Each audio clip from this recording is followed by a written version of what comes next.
అందరికీ నమస్కారం. ఒక మంచి సెంట్రల్ గవర్నమెంట్ జాబ్లో సెటిల్ అవ్వాలని ఎదురుచూస్తున్నారా? అయితే మీకోసం మ్యాంగనీస్ ఓర్ ఇండియా లిమిటెడ్ అంటే MOIL ఒక అద్భుతమైన అవకాశాన్ని తీసుకొచ్చింది.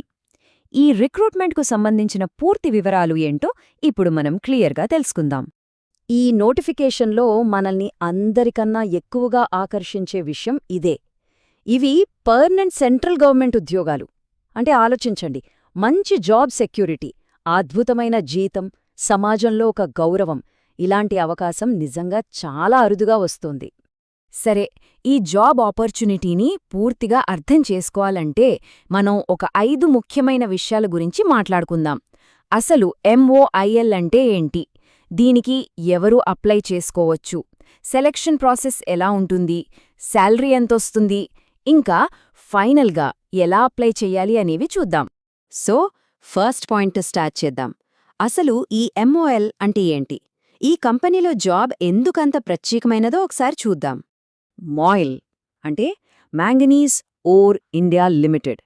ఇది ఏదో ఒక మామూలు కంపెనీ కాదు, ఏకంగా మినీరత్న కేటగిరీ 1 హోదా ఉన్న సంస్థ. అంటే మన దేశంలో ఉన్న టాప్ ప్రభుత్వరంగ సంస్థల్లో ఇది ఒకటి. ఇక్కడ కెరియర్ స్టార్ట్ చేస్తే ఫ్యూచర్కి ఒక బలమైన పునాది పడినట్టే. ఈ నోటిఫికేషన్ ద్వారా మొత్తం 67 పోస్టులను భర్తీ చేస్తున్నారు. ఇది చాలా మంచి సంఖ్య. కరెక్ట్ క్వాలిఫికేషన్స్ ఉన్నవాళ్లకి ఇది నిజంగా ఒక గోల్డెన్ ఆపర్చునిటీ. ఓకే, ఇంత మంచి అవకాశం ఉంది కదా, మరి దీనికి ఎవరు అర్హులు? మన ఎడ్యుకేషన్ క్వాలిఫికేషన్, ఏజ్ లిమిట్ సరిపోతాయో లేదో ఇప్పుడు క్లియర్గా చెక్ చేసుకుందాం. ఇక్కడ పోస్టులు చూస్తే ఎక్కువగా ట్రైనీ పోస్టులే ఉన్నాయి. గ్రాడ్యుయేట్ ట్రైనీలకు అయితే ఇంజనీరింగ్ డిగ్రీ అంటే BE లేదా బీటెక్ చేసి ఉండాలి. అదే మేనేజ్మెంట్ ట్రైనీలకు అయితే PG లేదా MBA లాంటివి కావాలి. కానీ ఒక్క మేనేజర్ సర్వే పోస్ట్కు మాత్రం డిగ్రీతో పాటు 2 ఏళ్ల ఎక్స్పీరియన్స్ కూడా ఖచ్చితంగా ఉండాలి. ఇది గమనించాలి. సరే, డిగ్రీ ఉంటే సరిపోదు, మార్కులు కూడా చాలా ముఖ్యం. జనరల్, OBC ఇంకా EWS కేటగిరీల వాళ్లకు డిగ్రీలో మినిమం 60% మార్కులు ఉండాలి. అదే SC/ST అభ్యర్థులకైతే కొంచెం రిలాక్సేషన్ ఉంది, వాళ్లకు 55% ఉంటే సరిపోతుంది. ఇక వయసు విషయానికొస్తే ట్రైనీ పోస్టులకు అప్పర్ ఏజ్ లిమిట్ 30 ఏళ్లు, మేనేజర్ పోస్టుకు 35 ఏళ్లు. గవర్నమెంట్ రూల్స్ ప్రకారం OBC వాళ్లకు 3 ఏళ్లు, SC/ST వాళ్లకు 5 ఏళ్ల ఏజ్ రిలాక్సేషన్ కూడా ఉంటుంది. రైట్, మనకు అర్హతలు ఉన్నాయని కన్ఫర్మ్ చేసుకున్నాం కదా. ఇప్పుడు అసలు మ్యాటర్, సెలక్షన్ ప్రాసెస్ ఎలా ఉంటుంది? ఈ ఉద్యోగం సంపాదించాలంటే ఏ స్టేజెస్ దాటాలో ఇప్పుడు వివరంగా చూద్దాం. సెలక్షన్ ప్రాసెస్ చాలా సింపుల్ అండ్ క్లియర్గా ఉంది. కేవలం 3 స్టేజ్లు. ఫస్ట్, ఒక కంప్యూటర్ బేస్డ్ ఆన్లైన్ టెస్ట్ రాయాలి.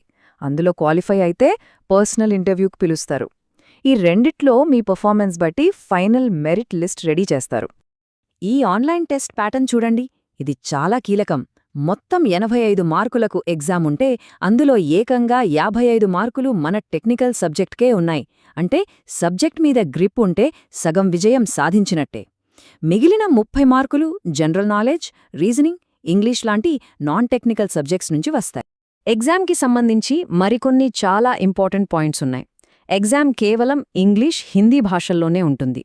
నెగటివ్ మార్కింగ్ కూడా ఉంది, సో జాగ్రత్త. ప్రతి తప్పు ఆన్సర్కి 1/4 మార్క్ కట్ అవుతుంది.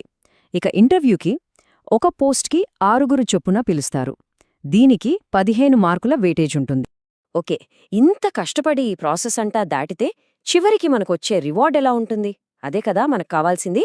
ఇప్పుడు శాలరీ, అలవెన్స్ల గురించి తెలుసుకుందాం. ఇది వింటే మీకు ఇంకాస్త మోటివేషన్ వస్తుంది. ఈ నంబర్ చూడండి, 1,60,000. ఇది E2 గ్రేడ్ పే స్కేల్లో హైయెస్ట్ పాయింట్. ఇది జస్ట్ బేసిక్ స్కేల్ మాత్రమే. దీనికి తోడు బోలెడు అలవెన్స్లు కూడా వస్తాయి. నిజంగా ఒక అద్భుతమైన ప్యాకేజ్ కదా. జీతం ఎలా ఉంటుందంటే, సెలెక్ట్ అయ్యాక ఫస్ట్ ఇయర్ ట్రైనింగ్లో ఉంటారు. ఆ టైంలో నెలకు 40,000 రూపాయలు స్టైఫండ్ ఇస్తారు. ఆ 1 ఇయర్ ట్రైనింగ్ సక్సెస్ఫుల్గా పూర్తి చేశాక E2 గ్రేడ్లోకి వస్తారు. అప్పుడు మీ పే స్కేల్ నెలకు 50,000 నుంచి 1,60,000 వరకు ఉంటుంది. జీతం అంటే వెறுం బేసిక్ పే అనుకుంటే పొరపాటే. దాంతోపాటు DA, HRA, మీకు మీ ఫ్యామిలీకి మెడికల్ ఫెసిలిటీస్, ఇంకా గ్రాట్యుటీ, పెన్షన్ బెనిఫిట్స్, ఇలా ఒకటా రెండా ఎన్నో ప్రయోజనాలుంటాయి. ఇదొక కంప్లీట్ ఫైనాన్షియల్ సెక్యూరిటీ ప్యాకేజ్. సరే, అన్నీ బాగున్నాయి. ఇక మనం చేయాల్సిన చివరి ఇంకా అత్యంత ముఖ్యమైన పని అప్లై చేయడం. ఈ అప్లికేషన్ ప్రాసెస్ ఎలా ఉంటుందో స్టెప్ బై స్టెప్ క్లియర్గా చూసేద్దాం. అప్లికేషన్ ప్రాసెస్ మొత్తం ఆన్లైన్లోనే ఉంటుంది. మాయిల్ వెబ్సైట్కి వెళ్ళి రిజిస్టర్ అవ్వాలి, ఫీజు కట్టాలి, అవసరమైన డాక్యుమెంట్స్ అప్లోడ్ చేయాలి. ఇక్కడ ఒక ముఖ్యమైన విషయం, చేతితో రాసిన డిక్లరేషన్ని స్కాన్ చేసి అప్లోడ్ చెయ్యాలి. ఇది అస్సలు మర్చిపోవద్దు. ఫైనల్గా సబ్మిట్ చేసే ముందు అన్నీ 1కి 2 సార్లు చెక్ చేసుకోండి. ఇక అప్లికేషన్ ఫీజు విషయానికొస్తే జనరల్, ఈడబ్ల్యూఎస్ ఇంకా ఓబీసీ అభ్యర్థులు ₹590 కట్టాలి. అదే ఎస్సీ, ఎస్టీ, పీడబ్ల్యూడీ అభ్యర్థులకు ఇంకా ఆల్రెడీ ఎంఓఐఎల్లో పనిచేస్తున్న ఎంప్లాయీస్కి ఎలాంటి ఫీజు లేదు. ఇది చాలా చాలా ఇంపార్టెంట్. దయచేసి గుర్తుంచుకోండి. అప్లై చేసేటప్పుడు ఇచ్చే ఈమెయిల్ ఐడి, మొబైల్ నంబర్ కరెక్ట్గా పనిచేసేవి ఇవ్వండి. ఎందుకంటే ఎగ్జామ్ డేట్స్, హాల్ టికెట్స్ ఇలాంటి ముఖ్యమైన కమ్యూనికేషన్ అంతా వాటికే వస్తుంది. చిన్న పొరపాటు జరిగినా ఒక పెద్ద అప్డేట్ మిస్ అయ్యే ప్రమాదం ఉంది. అన్నింటికన్నా ముఖ్యమైనది లాస్ట్ డేట్. అప్లై చేయడానికి చివరి తేదీ జనవరి 20, 2026. ఇంకా టైం ఉంది కదాని అస్సలు ఆలస్యం చేయకండి. వీలైనంత త్వరగా అప్లై చేయడం చాలా మంచిది. చూడండి, ఒక పర్మనెంట్ సెంట్రల్ గవర్నమెంట్ జాబ్, మంచి శాలరీ, అద్భుతమైన కెరియర్ గ్రోత్ ఇవన్నీ ఒకే చోట ఉన్నాయి. మరి ఆలోచించండి, ఇది మీ కెరియర్కి ఒక పెద్ద టర్నింగ్ పాయింట్ అవుతుందా? నిర్ణయం మీ చేతుల్లోనే ఉంది. All the very best.